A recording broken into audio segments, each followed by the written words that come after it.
And elsewhere in Africa, South Sudan declared 2021 a year for investment as it seeks to attract foreign investors into its market.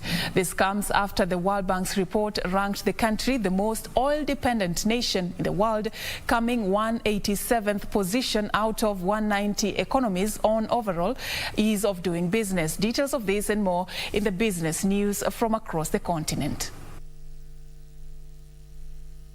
The protracted civil war in South Sudan and the COVID-19 pandemic have triggered inflation, resulting in prices of basic goods rising beyond what many can afford, while some businesses have been closed and many people have lost their jobs.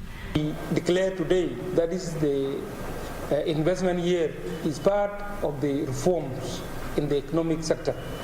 However, the country says its priority is the hoped-for investment in agriculture, health, infrastructure, mining, petroleum, and even tourism, in the hope of employing the unemployed. Government needs to do serious reform in the economic sector, from the Ministry of Finance to the central bank, and the reform that is executed, not the reform that is said. That way, the country will gain some credibility in the eyes of the international community and international banking institutions, and they will be able to get some loan, or they will be able to help the country to come out of the economic crisis. By this, the government needs to do serious reform in the economic sector and gain credibility in the eyes of the international community and international banking institutions to access credit.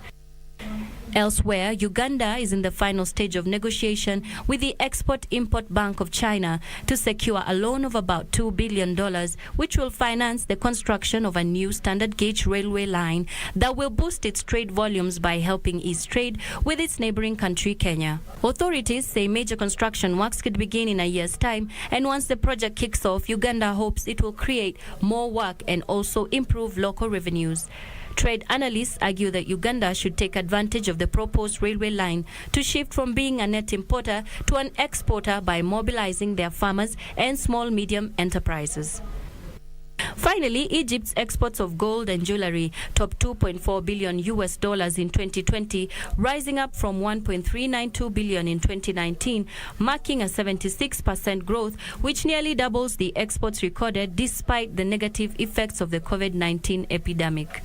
The Secretary General of the Gold and Precious Metals Division in the country's Chamber of Commerce says that handmade products have become more in demand than before during his pandemic season, which has shocked the world economy and brought it to a heavier depression. The Egyptian handmade jewelry has also entered 5 new markets in Asia and Europe last year, which looks promising and could bring in more possibilities for growth in the coming years.